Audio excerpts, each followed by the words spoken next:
శ్రీమాత్రే నమః. భారతమాత్రే నమః. మాతాపితృగురుభ్యో నమః.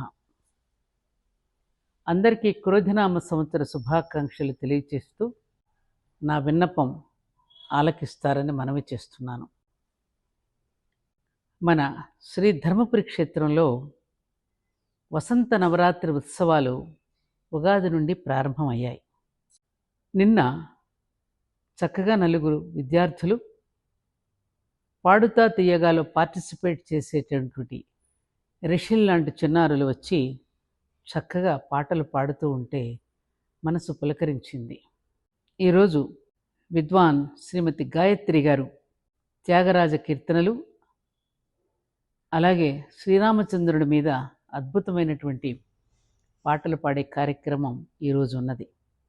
అలాగే రేపటి నుండి ప్రతిరోజు కూడా సాయంకాలం వేళలో తిరుమల తిరుపతి దేవస్థానంలో నాద నీరాజనం అనే కార్యక్రమం ఎలా జరుగుతూ ఉంటుందో మన ధర్మపురి క్షేత్రంలో ప్రతిరోజు సాయంకాలం చక్కటి సంగీత సాహిత్య నృత్య కార్యక్రమాలు జరుగుతూ ఉంటాయి.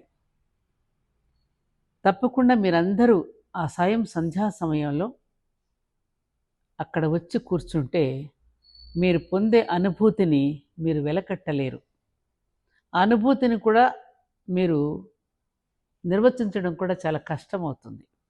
ఎందుకంటే మీరు అనుకోవచ్చు, మన ఇంట్లో సెల్ ఫోన్ ఆన్ చేసిన పాటలు వస్తున్నాయి కదండి, టీవీలో కూడా మనం పాటలు చూస్తున్నాం కదండి అని మీకు అనిపించవచ్చు. కానీ ఆ దైవ సన్నిధానంలో కూర్చుని వింటూ ఉన్నప్పుడు ఒకవైపు నుంచి వేప చెట్టు, రావి చెట్టు నుండి వచ్చేటటువంటి గాలి, మరొక వైపు నుంచి ఉసిరి చెట్టు నుంచి వచ్చే గాలి, అటువైపు నుంచి గోశాల నుంచి వచ్చే ప్రాణవాయువు, తులసి మొక్క నుంచి వచ్చే ప్రాణవాయువు అన్నీ కలిపి ఒక అద్భుతమైన ఆక్సిజన్ మీకు సెల్ ఫోన్ నుంచి మాత్రం దొరకదు. ఇది గుర్తుపెట్టుకోండి.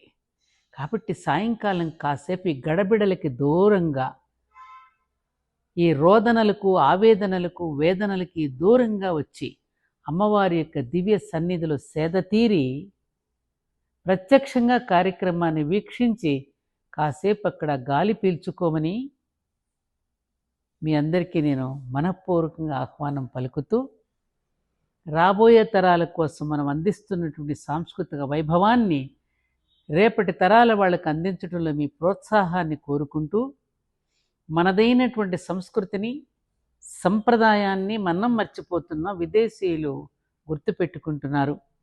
వారి నుండి మనం మరొక మాట పడకుండా ఉండాలి అంటే, ఇతరులు మనల్ని ఎగతాళి చేయకుండా ఉండాలి అంటే మనం కూడా మేలుకొని మనదైన సంస్కృతిని మనం కూడా మన బిడ్డల ద్వారా అందరికీ అందించే ప్రయత్నంలో మన వంతుగా చేయవలసింది ఒక్కటే, అక్కడికి రావడం, వాళ్ళని ఆశీర్వదించడం, కళాకారులను ప్రోత్సహించడం.